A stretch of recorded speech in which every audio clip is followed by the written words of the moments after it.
Boa tarde a todos, feliz sábado. Vamos começar a nossa aula.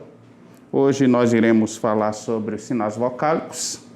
Em uma outra oportunidade nós vamos passar para o grupo a classificação das consoantes, tá certo? Mas por enquanto nós vamos falar sobre os sinais vocálicos e nós vamos agora nesse momento fazer uma oração para que nós possamos dar início à nossa aula.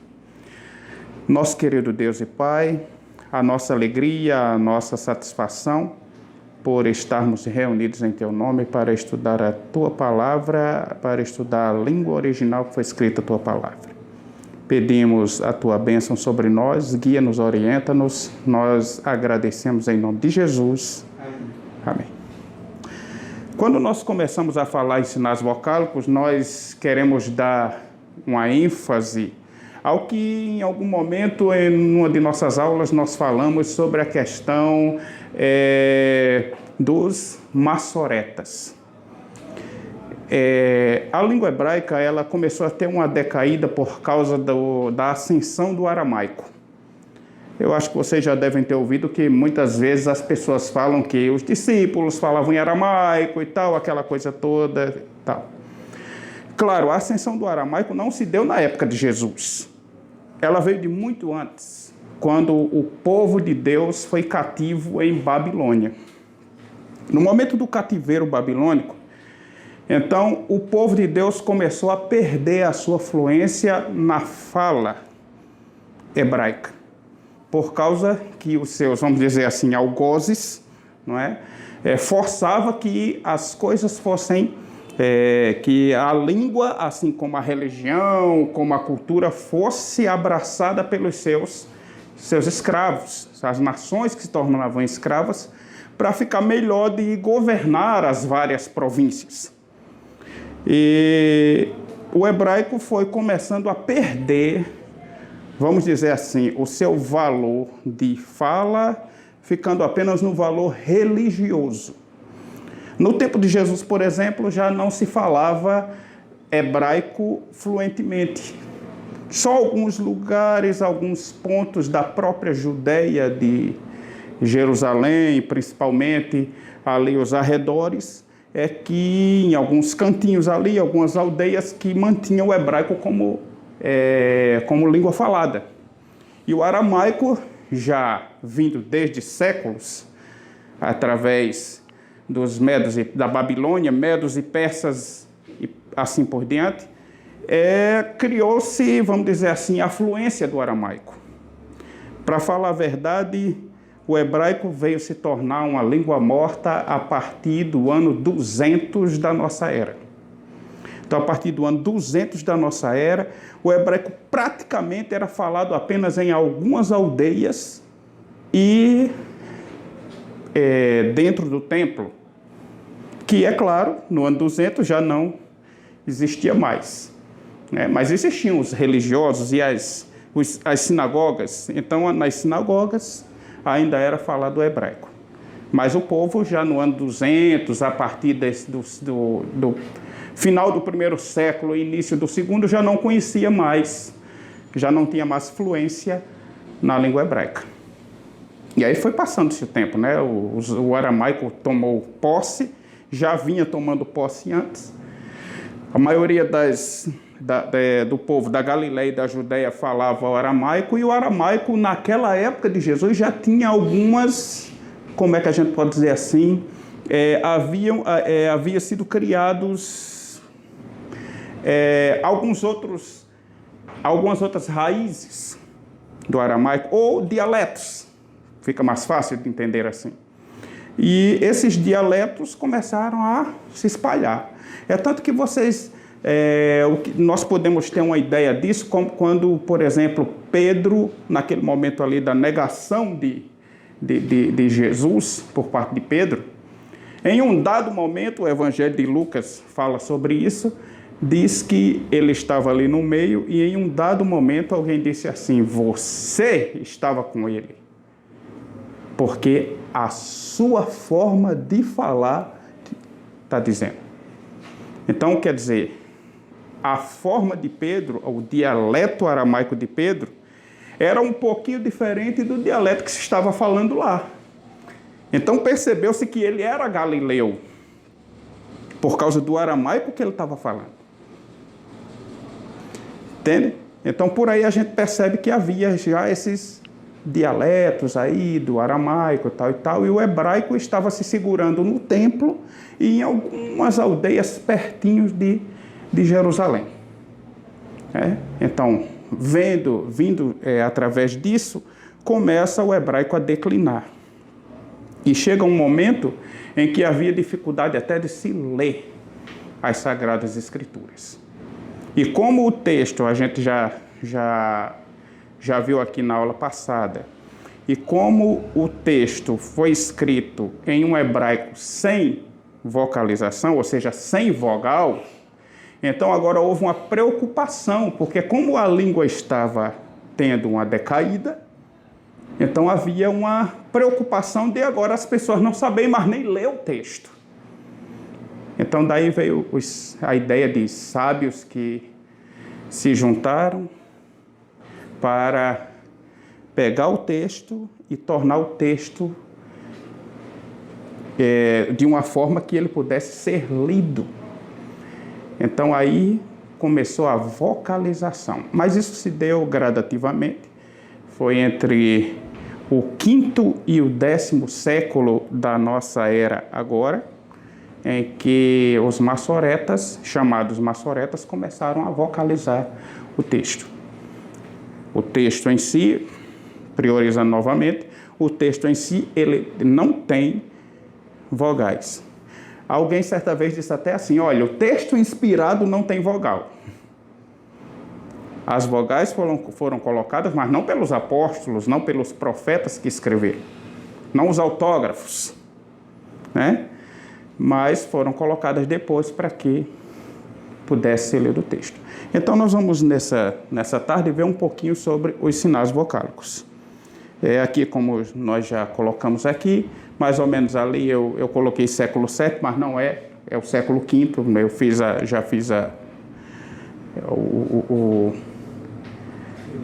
isso no outro texto, tá? Mas aqui a gente pegou aqui um que estava na hora. Tá? Então, aí os maçoretas vocalizaram o texto, vocalizaram ele de forma fiel, para que cada palavra tivesse o seu som, do jeito que de fato ela seria, tá certo? E isso visava conservar integralmente e transmitir fielmente o texto bíblico, além de preservar e transmitir o texto consonantal como um todo, tá certo? Então, a preocupação era não só vocalizar, mas também sinalizar o texto. Vamos dizer assim, acentuar o texto. Então, o texto que nós temos hoje é um texto acentuado, é um texto vocalizado, e é um texto confiável porque é um texto que foi passado por um crivo, uma crítica, tá? Uma crítica judaica antiga, através desses sábios, tá certo? Para que pudesse ter o texto como a gente tem hoje. Pois não? Assim, em português, uma dúvida minha é a seguinte: em português, vogais podem fazer distinção entre palavras diferentes, né? Então eu tenho a palavra bala e a palavra bela, em que a diferença de significado decorre da diferença da vogal e não das consoantes. Isso. Eu tenho diferenças que são gramaticais, como cantamos e cantemos. Isso. É uma diferença gramatical por causa da vogal. Em hebraico, a diferença entre uma vogal vai ter essa repercussão gramatical ou de significado? Vai, exatamente. Ela tem essa base toda, como você está dizendo. Porque, assim, os maçoretas não criaram apenas vogais, mas eles criaram gramática. Eles criaram propriamente a gramática. A gramática que nós temos da língua hebraica, qualquer gramática que você pegar para ver, eu tenho pelo menos algumas em casa, e todas elas, a ideia é justamente dar essa diferença, entendeu? E as vogais dão essa diferença, entendeu? As vogais, elas passam a dar essa diferença. É claro e evidente que a gente sabe que a questão gramatical, a criação da gramática, não foi uma coisa, vamos dizer assim, feita lá no Éden, ou feita lá em Moisés. Não. Eles escreviam, né? E escreviam. Pronto. E muitas palavras do hebraico antes da vocalização se entendia através do próprio contexto. Então, muitas vezes, a palavra BL, que seria, vamos dizer, bala, e ao mesmo tempo BL seria bela. Então, essas palavras elas eram colocadas em um contexto em que, ao ler o texto, a ideia se daria de que era bela ou de que era bala. É como se fosse, por exemplo, como se fosse, por exemplo, manga. Para o nosso português, é como se fosse, por exemplo, manga de camisa, a manga, a fruta. Então, quer dizer, o que define que é manga e manga? É justamente o contexto, né? Justamente o contexto do que você está lendo, ou do que você está falando. Não há diferença, é a mesma coisa. Essa mesma diferença existente na nossa fonética, na nossa forma de falar, de expressar, também é uma expressão. E é justamente isso que os maçoretas estavam preocupados. Não era só em apenas pontuar um texto, mas era em dar àquele texto o sentido certo. O sentido etimológico, o sentido epistemológico, sentido lexicográfico, sentido gramatical e até hermenêutico. Corre risco das diferenças entre judeus e cristãos, porque se começou no século V, depois de Cristo, tem 500 anos aí de debate cristão e judeus, né? Porque uma parte dos judeus aceitaram a Cristo como Messias, eram os apóstolos. Isso, exatamente. Outra parte não aceitou. Deve ter surgido, eu presumo que tenha surgido muito debate entre esses dois grupos dentro do judaísmo. Então, no século V, você tem 500 anos de debate. Corre risco desses debates, do reflexo desse debate sobre do posicionamento judaico sobre Cristo, tem influenciado a pontuação do texto do Antigo Testamento? Poderia até em parte, entendeu? Poderia até em parte. Mas os maçoretas não partiam para a linha cristã. Eles geralmente eram judeus. Geralmente eles eram israelitas de raiz. E era como se fosse, vamos dizer assim, os sacerdotes antigos, os levitas, tal. Eles se preocupavam na questão do texto.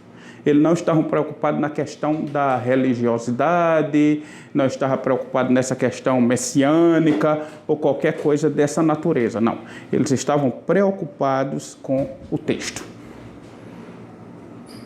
Entendeu? Então eles iam pontuando o texto, acentuando o texto e fazendo as anotações necessárias do texto.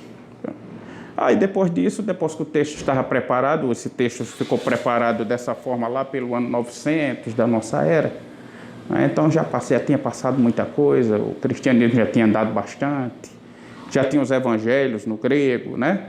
E tal, aquela coisa toda. Então, antes disso, o texto era sem a amassura, sem a vocalização. Né? Tanto o judeu como o cristão usavam, mas um detalhe, os cristãos usavam mais a Septuaginta, entendeu? Usavam mais a Septuaginta. O texto hebraico ele ficou mais, vamos dizer assim, uma prioridade do povo judeu em si, e a Septuaginta passou a ser um texto, vamos dizer assim, contínuo para os cristãos da época, que com o tempo foram até perdendo a fluência também do hebraico, né? Porque a igreja foi se espalhando, a igreja foi se tornando mais gentílica do que judaica. Então, como ia sendo mais gentílica do que judaica, então a gente pode ter a ideia de que eles preferiram o texto grego. E é até por isso que várias vezes no próprio Novo Testamento a gente vê referências ao texto antigo, ao texto hebraico, mas não exatamente ao texto hebraico. Muitas citações são da Septuaginta, que a gente vê muito isso, né? Por exemplo, a questão da virgem que daria a luz, né? No hebraico alma, mas no grego da Septuaginta betulá. Aí ficaria assim, mas se fosse pegar assim, a priori, bem assim, vamos dizer, cru, o texto cru em si, não é? Alma não representaria exatamente betulá. Representaria Neânias. Entende? Então seria mais do que o próprio betulá. Então o grego pega o texto a Septuaginta. Ele faz um abraço a Septuaginta. Usavam então no começo. Exatamente. E é por isso que existe até grandes problemas nessa questão de que muitos judeus dizem que Jesus não nasceu de uma virgem, porque Alma não era uma virgem. Só que, é claro, essa questão, ela já é resolvida, entendeu? Ela já é resolvida na questão de quando Abraão manda Eleazar, é isso, né? O seu jovem buscar uma...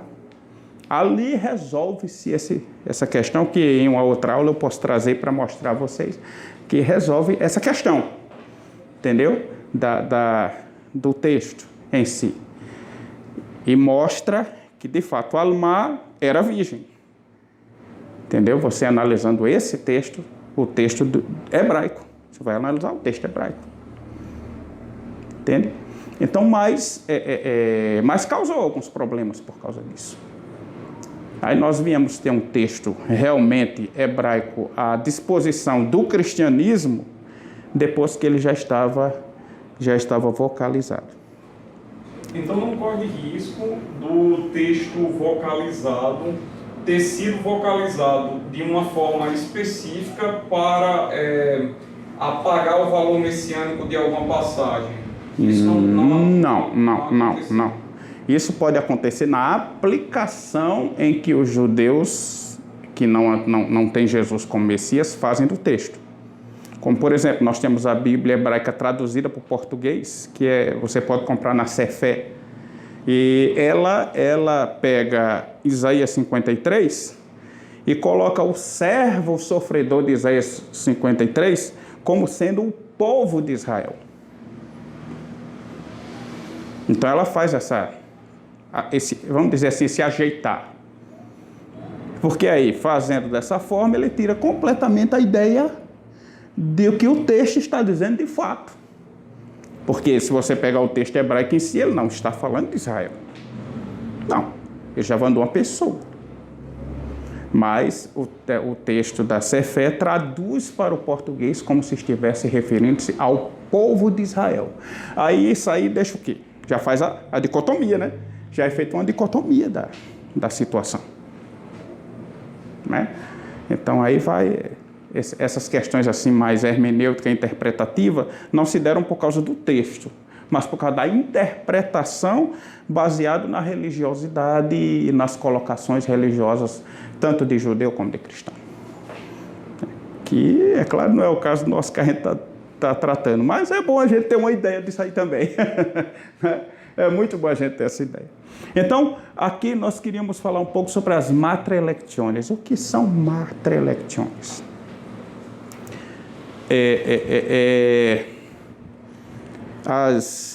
As matrielectiones, a gente pode ter a seguinte ideia delas. Antes de existir o sistema de vocalização transmitida pelos maçoretas, a pontuação, tá? Tal como nós conhecemos hoje na Bíblia hebraica, Os alfabetos semitas, quando eu digo alfabetos semitas, eu não trato só do hebraico. Estou tratando do acadiano, o garítico também, não é? Moabita, né? Os alfabetos semitas em si, né? Todos eles tinham consoantes no próprio alfabeto que serviam em algumas circunstâncias como vogais. Então, no próprio texto, sem vocalização, ele já apresenta algumas palavras que aquela consoante podia servir tanto para indicar o próprio som da consoante, como indicar também o som da vogal. Uma picha. Exatamente. Entendeu? Fazia as duas, agora aí era onde ela era colocada. Dentro do texto, dentro da palavra, então você sabia, que o leitor da época lia e sabia que era uma vogal. Então o alfabeto hebraico não é exceção à regra. Havia um sistema primitivo chamado de matra electiones, ou seja, leitura mãe, ou leitura materna, que algumas consoantes se comportavam aí como vogais. São elas, como nós já estudamos o alfabeto, dá para a gente ter uma ideia. Então, primeiro, nós temos a letra Re. A letra Re, às vezes, se comportava como vogal, ela se comportava, às vezes, como A, como E e também como O. Já o Iode se comportava como E e como I. E o Vav se comportava como O e como U em determinadas palavras. Então, o leitor já sabia que naquela posição, naquele local, essas consoantes, elas indicavam um som de vogal. Certo? Por exemplo, para o Re, como A, E e O. Aqui, gente, está ao contrário, tá? Vamos supor, porque quando a gente foi fazer, foi isso que eu consertei, que ficou, tá? A gente vai mandar para o grupo do jeitinho certinho. Vamos dizer que aqui seja o contrário, tá? Ma, MH, seria M aqui e H aqui, no caso. Que ma, no hebraico, é o pronome relativo, não é isso? Que. Aqui, o K, o Kaf e o Re, aqui ó, o Re está funcionando como A, aqui é Ko, que quer dizer assim, tá? Ko amar Adonai, assim diz o Senhor. Né? Aí aqui, Ko, o Re está representando O. E na palavra Z, que é este, isto, às vezes também pode ser aquilo, tá certo? O Re está representando a letra E.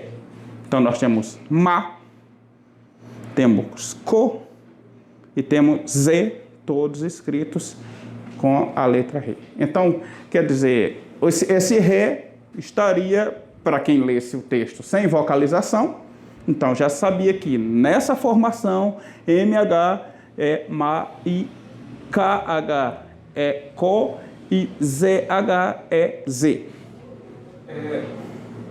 Sempre que o Re acompanha o MEI, eu poderia ler ele como A? Sim.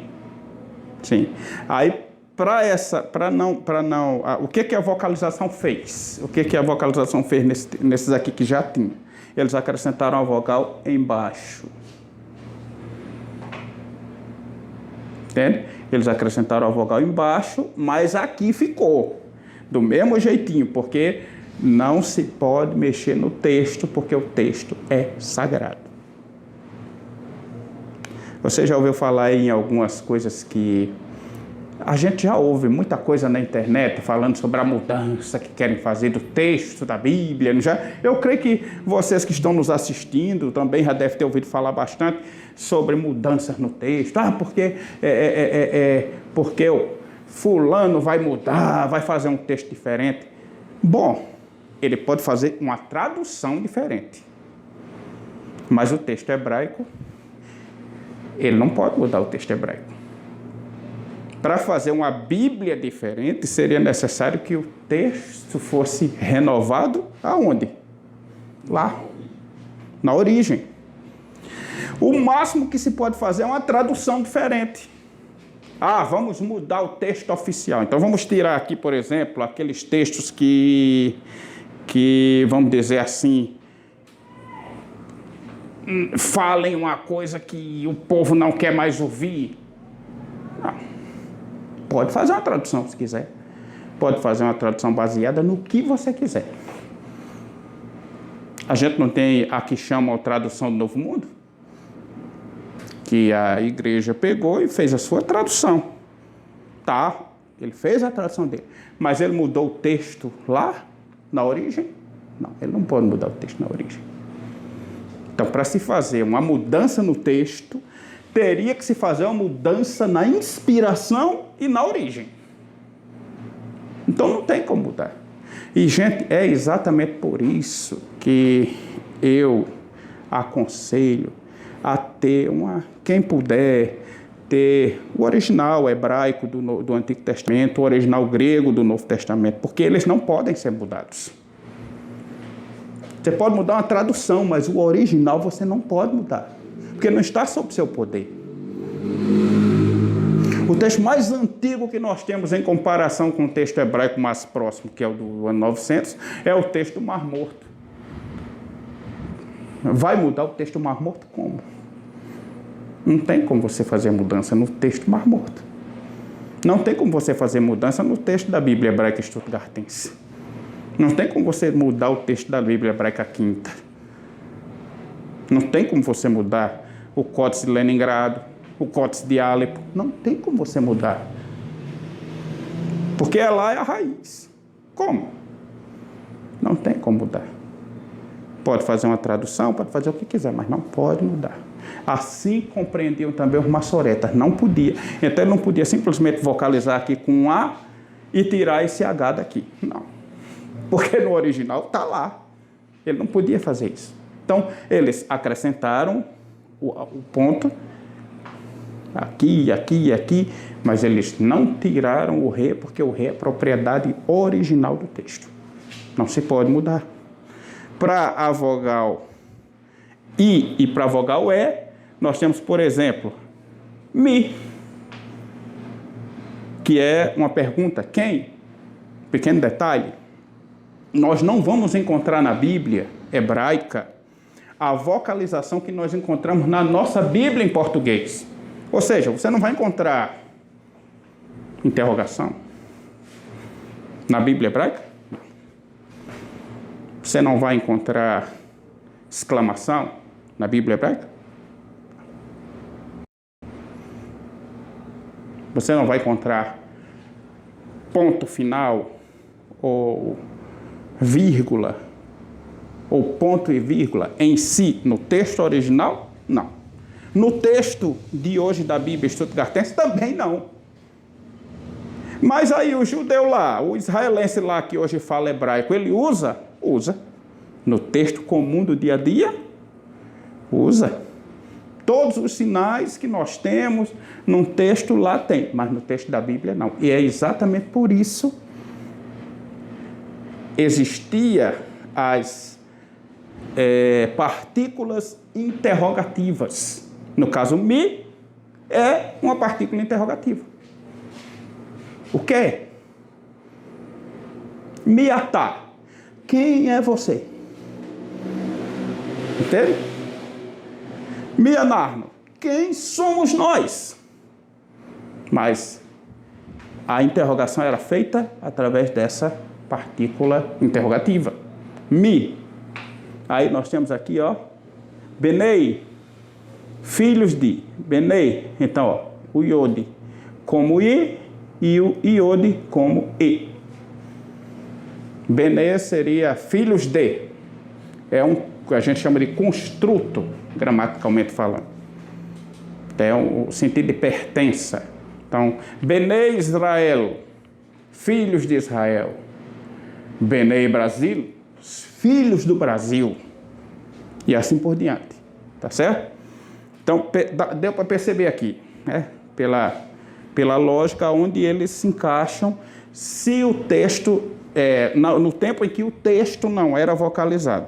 Agora nós temos para O e para U. Para O, nós temos o VAV aqui no meio da palavra. Gente, mais uma vez, essa palavra, esse bet, era para estar aqui no lugar do Aleph e o Aleph aqui no lugar do bet. Tá certo? Então vamos ter como se tivesse.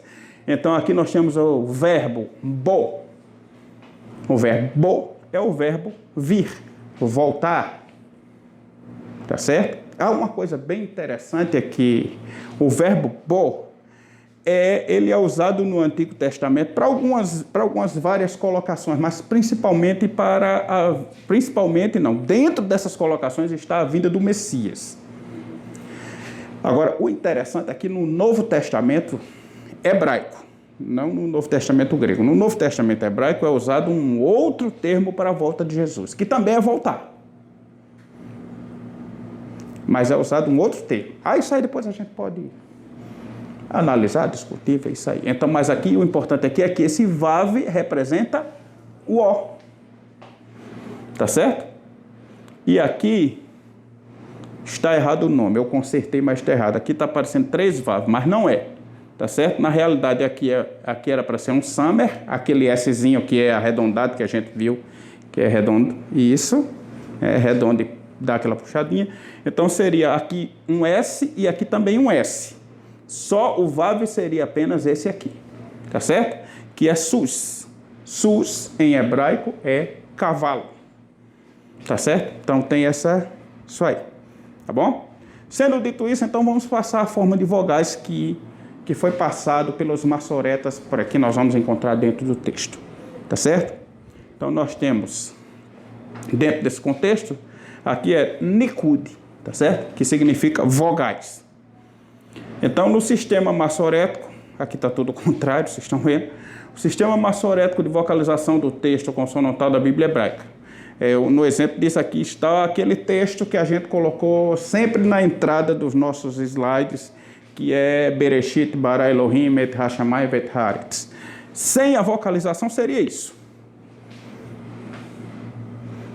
Então, quem lesse o texto iria ler ele.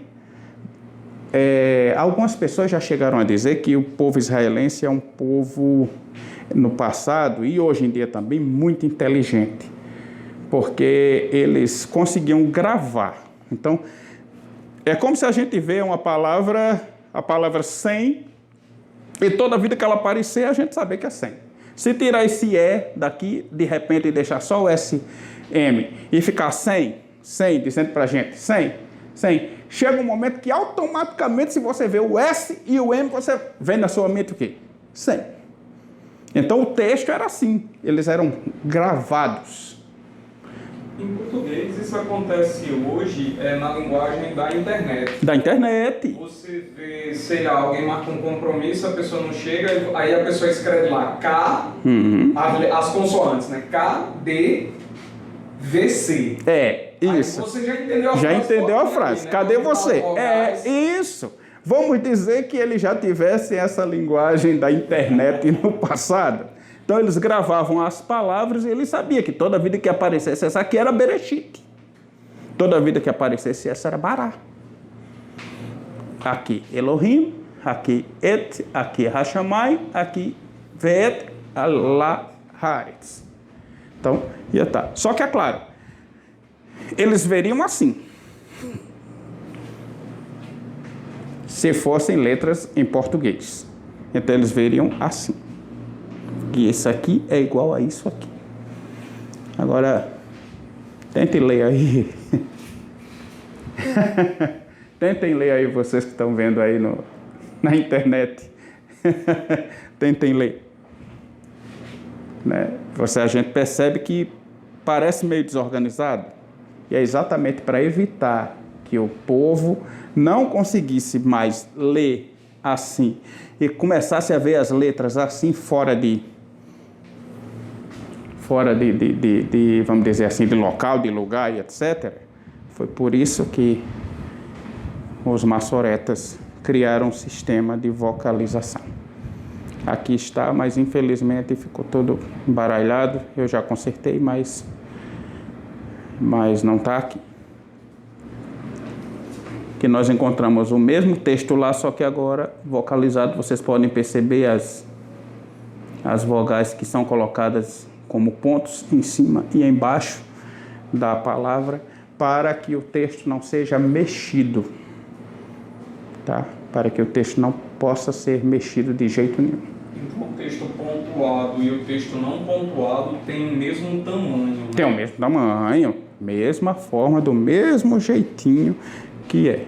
E aí, ele pontuado, a gente poderia conseguir agora ler. Ó, Bereshit, Bará, Elohim, Et Hashamai, Vet Haaretz.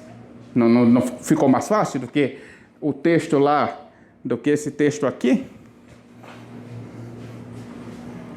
Ficou bem mais fácil, né? Sendo assim, as vogais, elas foram divididas em vogais longas, vogais breves e vogais semibreves. Vogais longas, vogais breves e vogais semibreves. Olhando as vogais longas, nós temos... Não está aparecendo, ó. Não está aparecendo, era para estar aqui embaixo a vogal. Não está aparecendo. Deixa eu ver se aqui eu consigo identificar aqui. Vamos ver aqui. Por aqui a gente vai ver aqui. Pela palavra aqui. Aquela primeira vogal. A vogal A, que é chamada Kametz Gadol. E a segunda vogal que representa a E, que é chamada de Tserê. Tá certo? Vamos ver aqui. Aqui está a vogal A. Esse Tzinho é o Kametz. Essa palavra, ela está distorcida, mas é a palavra katal, que significa o verbo matar. Aqui nós temos a palavra sefé, que aqui está o tserê. São 2 pontinhos assim, né? 2 pontinhos, tal. Então, ele é o tserê, na palavra sefé, que significa livro. Tá certo? Depois disso nós temos, que também ficou fora do padrão, nós temos o E, que aqui é o Tserei Yod, e aqui é o Hirek Yod. É o E e o I. Que esses aí já são como eles colocaram o texto para não ferir a Matra Lectione. Tá certo? Ó. Vê o Mar? Ó, Mar, Co, Z. É assim. E essa barra? É assim desse jeito. A barra de Tira a barra, rapaz. Vai. Saiu. Show. Pronto. O Ré, tá vendo? Que tá voltando. Ó. O texto sem... Agora tá do jeito certo. E o texto com vocalização. Olha a diferença. Sem vocalização. Com vocalização, tá vendo aí? Ó. Esses são vogais. Esses são vogais. Embaixo, tá vendo aí? Esse aqui, que todos eles são vogais. Tá vendo? Percebe que não foi mexido no texto. Foram colocados sinais complementativos, mas sem mexer na ordem e nem nas letras. Entendeu? O texto não pontuado. Tinha aquela bolinha dentro do bet? Também não. Certo. É o Dagesh? É, o Dagesh, exatamente. Não tinha também um pontinho dentro. É assim, sem pontuação de nada. Mas se tinha a ideia de que toda vez, com pouquíssimas exceções, toda vez que o B iniciasse uma palavra, ele seria B e não V. Entendeu? Toda vida que o B iniciasse uma palavra. Então você percebe que aí, ó, Bereshit, Bará. né? Aí quando vocalizou, colocou aqui o Dagesh, ó, para indicar essa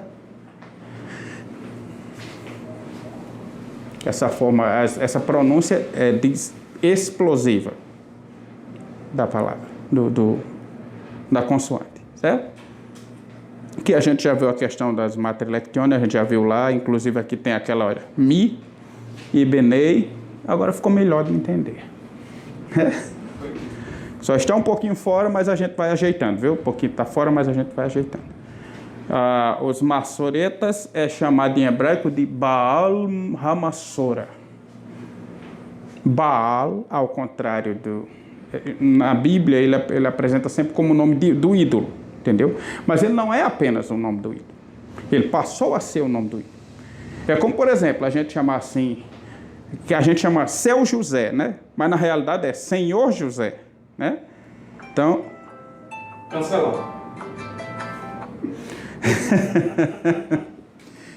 A gente chama Senhor José. Então, Baal é uma expressão que dá essa dignificação à pessoa. Senhor. Entendeu? Por isso que Baal-Zebub, que a gente vê lá, né? Baal-Zebub, ou Bel-Zebub, no hebraico é Baal-Zebub, ou Baal-Zevuv, que seria o Senhor das moscas. Zevuv é mosca em hebraico. Aí por que Satanás ser chamado? Eu estava pensando uma vez, parei para pensar assim, por que o inimigo ser chamado na Bíblia Beelzebub, ou seja, o Senhor das moscas? Você já viu um bichinho mais frechado do que mosca? Mais imundo, pousa em todo lugar. Não é assim? Todo lugar. Você não pode nem falar, às vezes é capaz até dela vir de encontro à boca da pessoa. Entendeu? A gente se aperreia com ela. Não tem um simbolismo melhor para apresentar o inimigo das nossas almas, não. Ele não para, né?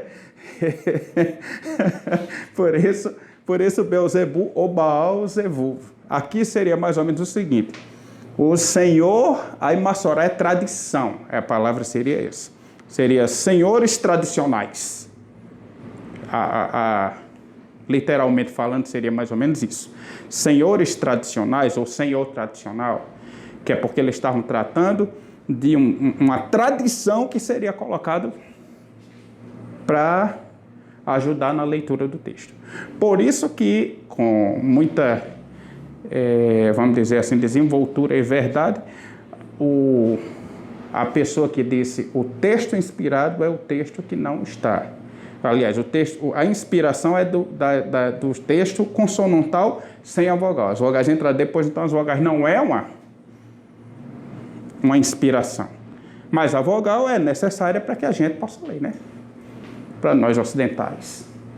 E até para eles mesmos que perderam exatamente, né? Certo? Agora, tá vendo? Catal, matar e Sefer. Ó, a primeira letrinha, Kames Gadol, a primeira letrinha, 2 pontinhos, o Tsere. Tá fora de lugar e a gente vai ajeitando para a gente ver melhor. Certo? Aqui é o também. Lembra que tem o Hirek. Nós vamos ver, depois vai aparecer, vai ficar mais fácil. Aqui. Esses 2 pontinhos com essa letra, o Yod, forma a letra E. Por isso que aqui é Bene. Bene. Bene. Esse Ezinho em cima é só para que a gente tenha uma ideia de qual é de que esse é também é. Então nós temos 2 E aqui. Nós temos 2 E. Então, temos esse E e temos esse aqui.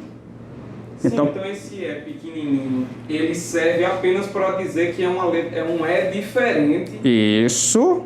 Do que o outro. E a sua sonorização pode sumir rápido. Rápido assim, quando a pessoa fala rápido.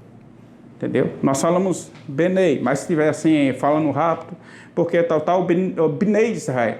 Então, perdeu o E, Bnei Israel. Porque o híbrido B já sobrepõe o E. Isso, esse Ezinho seria mais ou menos como se o E estivesse se esvaindo. Se você fala a palavra devagar, você ouve o som do E, Benei. Mas se você falar rápido, em alguns casos, algumas pessoas podem falar Benei. Porque o Ezinho, é por isso que deixa-se esse aqui. E o I, ó, Ir, cidade. Aqui, o ponto, aqui, o Yod. Então, eles dois juntos formam o Hirek Gadol, que é o I, longo. Eles dois juntos formam o Tsere Yod, que é E também. Por quê? Porque aqui é uma matriculazione. Ou seja, essa letra já estava aqui antes deles vocalizarem. E eles não podem tirar essa letra porque o texto é sagrado. Entendeu? Os copistas eram orientados... não sei, não me lembro exatamente, alguma coisa Tov. Ele no seu escrito, orientando aos seus copistas que iam copiar o texto, ele pedia que os copistas copiassem o texto com muita atenção. Aí ele dizia assim, porque se você deixar de escrever uma letra dessa, você pode botar o mundo a perder. Já pensou a importância do copista? Eles eram versados, eles passavam a vida copiando o texto. Eles sentavam em um canto e copiavam o texto. O texto hebraico, quando você pega a Bíblia hebraica, no final de cada livro está escrito quantas palavras e quantas letras tem o texto. Então, quando o copista copiava o texto, quando ele chegava no final do texto, estava copiado? Não. Ele ia contar as letras para saber se era aquela quantidade de letras. Se tivesse a mais ou a menos, o texto era rasgado e queimado. E ele começava tudo de novo, palavra por palavra, copiando o texto, letra por letra. Então, todo texto tem. A minha Bíblia hebraica, no final do Pentateuco, ele dá o número de letras e de palavras existentes nos 5 livros do Pentateuco. Termina dizendo como foi copiado assim, tem tantas letras, tantas palavras. Você vê como é que é, não é?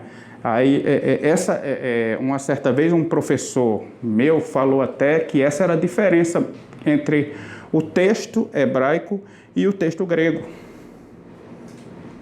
E por que existem mais fragmentos e mais manuscritos do Novo Testamento do que do Velho Testamento?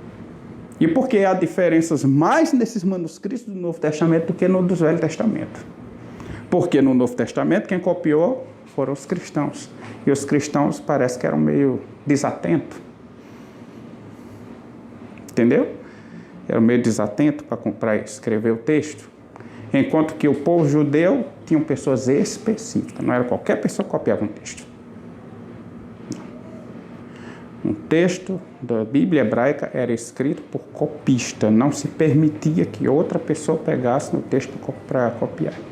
Eles eram preparados. Eles tinham uma faculdade de 5 anos para aprender e para copiar o texto e não perder a atenção. Aí estava ali copiando. Benê, tal. De repente alguém, fulano, assim, assim, assim, a pessoa, o quê? Já perdeu a atenção do texto. Entende? Então tinha que voltar de novo e começar tudo de novo. Por causa da desatenção do momento. Já no texto grego foram encontrados mais de 5.000 manuscritos. O texto hebraico. Talvez porque para fazer a cópia no Novo Testamento não era exigido uma formação especializada. Né? Isso, exatamente. Entendeu? Já no texto hebraico era. Então, se houvesse algum erro, vamos dizer assim, quem primeiro copiou o texto dos autógrafos para fazer uma cópia do texto? Esdras. Esdras foi o primeiro copista que copiou o texto e colocou uma vassoura no texto. Porque ele estava copiando o texto daquele lá do original que ele tinha, lá do autógrafo que ele tinha, e ele percebia, por exemplo, que Moisés, ou que Ezequiel, ou que Daniel, deixou aquela palavra, vamos dizer assim, benei, ou ir, sem esse iode. Aí qual seria a atuação se fosse eu que estivesse escrevendo? Eu ia pegar e escrever o quê? Eu botava o iode. Só que a seriedade pelo texto era tão grande que ele marcaria essa palavra sem o iode aqui e escreveria ela como texto, no texto. E marcaria um cantinho nela e lá no cantinho ele colocaria: esse texto, essa palavra é escrita assim. Aliás, essa palavra está escrita assim, aí botava ele como está aqui. E colocava lá. Mas deve ser lida assim. Aí colocava. Então, veja. Ele não consertava a base do texto. O texto em si. Ele fazia a correção no outro canto. Por quê? Porque o texto era sagrado. Então, pelo fato de ser sagrado, não era permitido que nenhum copista fizesse o conserto do texto. Não, ele tinha que estar daquele jeito. Eu tenho aqui, numa das nossas aulas que nós vamos ver, eu vou mostrar algumas palavras, os quais eles consertaram e colocaram lá, mas não no texto. No texto ela continua do jeito que está. Entendeu? Chamada correção de rodapé. Correção de rodapé, exatamente. A anotação de rodapé ele faz. Mas o texto continua daquele jeito que está. Porque se foi o erro, eles creem que se for um erro que o profeta, o escritor lá, o autógrafo colocou, não foi intencional, mas foi inspirado. Então, tem que ficar lá. Então, ele conserta, bota lá, ó, essa palavra é essa. Há até uma palavra que em Deuteronômio Moisés usa, eu vou trazer a palavra quando for na próxima aula, eu vou trazer essa aula, em que o maçoreta, o copista, deduziu o seguinte: essa palavra que Moisés usou, ele usou porque não existia essa outra. Aí ele colocar outra palavra lá, que vamos dizer assim, tinha para cancro. Tinha para cancro. Mais ou menos isso. Eu vou trazer, vai ficar mais fácil da gente saber. Tinha para cancro. Então ele coloca aqui sim. Moisés colocou aqui tinha. Mas, o desenvolver do texto, ela até colocar isso pelo desenvolver do texto, percebe-se que a melhor palavra seria essa. Aí ele coloca lá. Mas aqui não. O texto está do jeito que Moisés escreveu. Que é uma coisa que, infelizmente, no texto, no Novo Testamento, fica aquela coisinha que a gente entendeu. A lei e os profetas vigoraram até João. A palavra vigoraram não existe no texto. Aí o tradutor já colocou lá. Não, a minha ideia é que duraram até João. Porque eu me baseio no Mateus 11, que falando sobre a lei e os profetas, diz, profetizaram até João. Então, se profetizaram até João, Jesus disse ali, Lucas está dizendo que... Né? Só que ele não se ligou no verbo profetizar. Na forma que o verbo está escrito lá. Que é onde está o problema. Aí Lucas se ligou. Entendeu? Lucas não colocou porque Lucas se ligou no que estava escrito lá. Então Lucas faz não é que ele faça uma correção, mas ele diz assim, o texto lá está certo. Mas para que ninguém tenha dúvida, não quer dizer que adoraram, não. Ali não está dizendo que eles... Não. Ali é uma colocação que Jesus faz especial, gramatical, dentro do conceito grego. É bem interessante, né? Quando você vai estudar assim o texto em si, você pega os dois textos e faz a comparação, você percebe que o verbo ali, tal. É tão interessante entender que o verbo, só para a gente ter uma ideia, o verbo que aparece ali, ele não existe na conjugação em português. É chamado no grego de aoristo. Então, o grego tem como nosso pretérito perfeito, mais que perfeito, imperfeito, tudo que a gente tem. Só que aí quando a gente para no pretérito perfeito, pretérito mais que perfeito e pretérito imperfeito. O grego tem pretérito perfeito, pretérito mais que perfeito, imperfeito e aoristo. Aí o aoristo não existe no nosso vocabulário, na nossa gramática em português. Aí por isso é traduzido como passado. Entende? Por isso que é traduzido como passado. Mas a linha que segue o aoristo, ela não é uma linha apenas do passado. Ela liga as 3 condições do verbo: presente, passado e futuro. Mas não tem como você expressar isso numa palavra. O grego tem. Entendeu? São essas coisas que você olha que às vezes no hebraico tem e no grego tem de outra forma, mas a gente... É por isso que diz que aquele velho ditado, todo tradutor é um traidor, que tradutor e tradutório, né? Aquela coisa, porque não é fácil traduzir um texto. Principalmente você pegar um verbo que na nossa língua não tem correspondente, não tem sentido. Aí tem que arranjar um correspondente para ele. Aí vai depender de como você vê.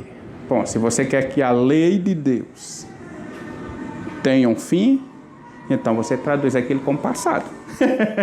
Não é? E assim vai. Então, é aquela questão. Todo tradutor é um traidor. Sendo dito isso, olha, a outra palavra aqui que a gente viu é a questão do... Aqui já é o ó. Deixa eu ver se aparece aqui uma... Para a gente ver ele grande. Depois a gente vê essas outras aqui. Ah, pronto, tá aqui. Ó. O tsereiode. O aquele que a gente viu lá em Benei. Ó. 2 pontinhos mais o iode. Aí é e. Tá aqui, eu botei aquele também. A vogal. Tá? 1 pontinho mais o iode. É o hireki iode que representa a vogal I. Certo? Agora sim. Pronto. Aqui nós temos a mesma vogal. Ó. O mesmo ponto maçorético. Todos dois é chamado de Rolen.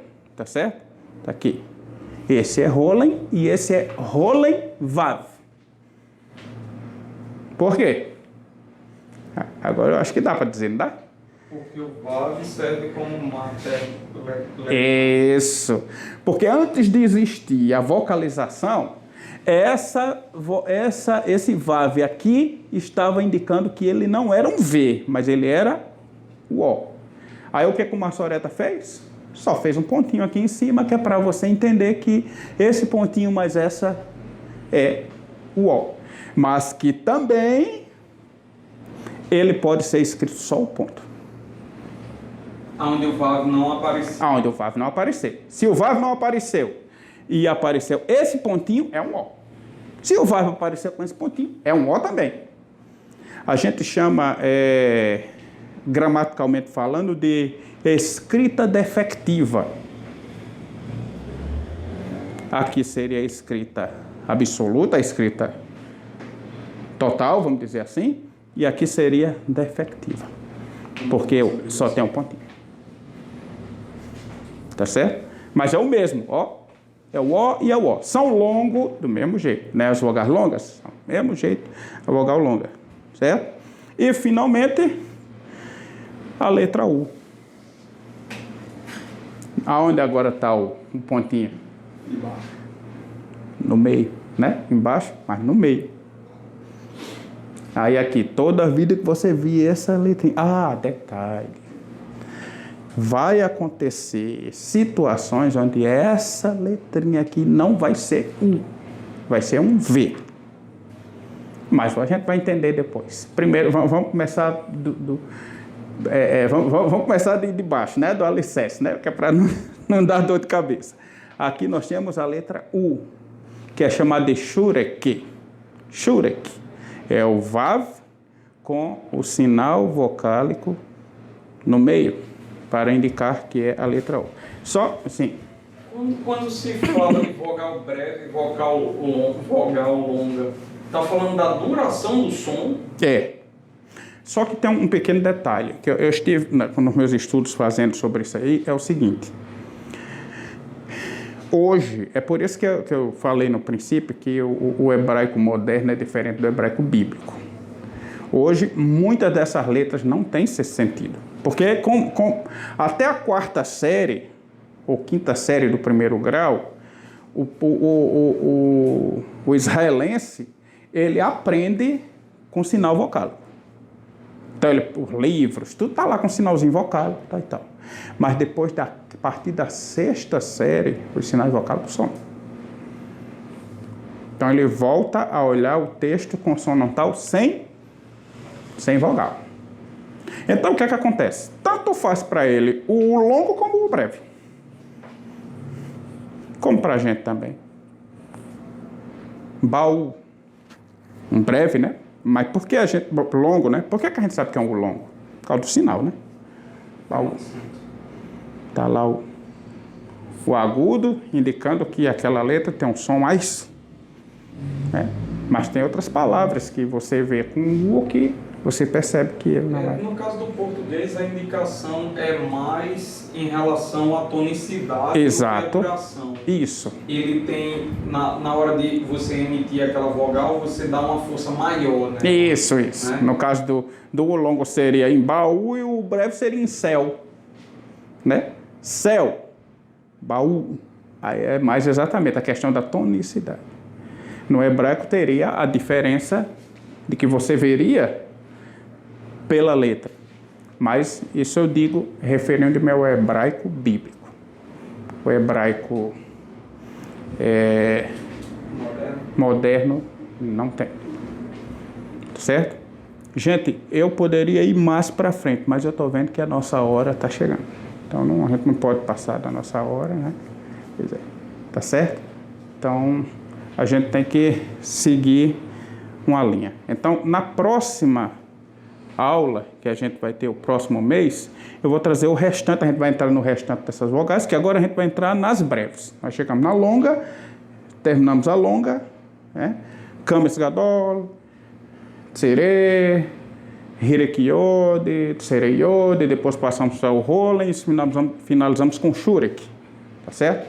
Na próxima nós iremos entrar nas vogais breves, nas semivogais e vamos ver algumas questões de acentuação, tá certo? Para vocês verem como é diferente a acentuação da Bíblia hebraica. Como eu disse para vocês, não tem ponto de interrogação, exclamação. No hebraico bíblico a gente não encontra isso. Encontra palavras, entendeu? Expressões que indicam que aquilo é uma pergunta, que aquilo é uma exclamação, entendeu? Mas a Bíblia hebraica é nesse sentido. Essa nossa acentuação nossa não existe. Então, para ler a Bíblia hebraica, a gente tem que aprender a acentuação hebraica. Tá certo? Então, que Deus abençoe a todos vocês. Na próxima aula, a gente termina essa partezinha que, por causa dos contratempos, ficou um pouquinho a desejar. Mas a gente segue em frente. Vamos orar, então? Vamos. Nosso Deus, nosso Pai, a nossa gratidão, porque estivemos aqui estudando a língua hebraica, a gramática hebraica, para entendermos um pouco, para podermos ler com desenvoltura a Tua palavra. Nós te pedimos a Tua bênção, te agradecemos pelo sábado que tivemos, te pedimos que nos dê uma boa semana. Nós agradecemos a Tua bondade e o Teu amor, em nome do Senhor Jesus. Amém.